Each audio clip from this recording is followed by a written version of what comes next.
Piccola variante sul tema, mi allontana dal Canaro per la partita. Capitale, no Green Folk.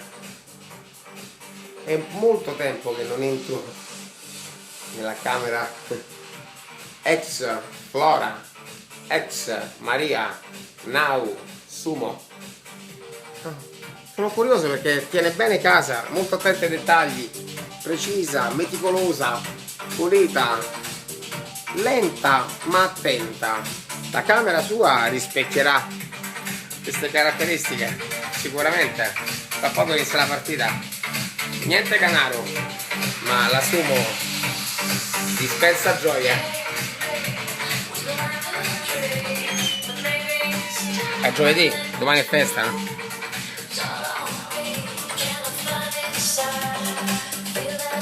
Fatta le valigie, se ne vanno, sono entrati i ladri, è un bazar, è uno scherzo. Secondo te sto male? God is love, life is life. La Bibbia, massimo rispetto. Molto ordinata. Vabbè, il bagno non sarà così. Oh mamma mia, ci sono i pizzini.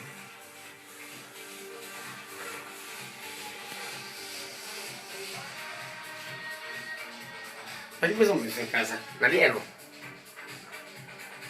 Questo cos'è? Un totem? Porque el desvío de los ignorantes los matara la prosperidad de los necios fue echada a perder. El fin de todo, el discurso, oh Dios, teme oh Dios y guarda su manda, mentosi, porque esto es el todo en el hombre.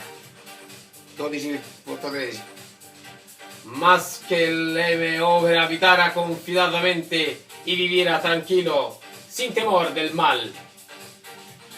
Pero Dios nos la reveló a nosotros por el Espíritu, porque el Espíritu todo lo escudriña o lo profundo de Dios. Secondo te sto male?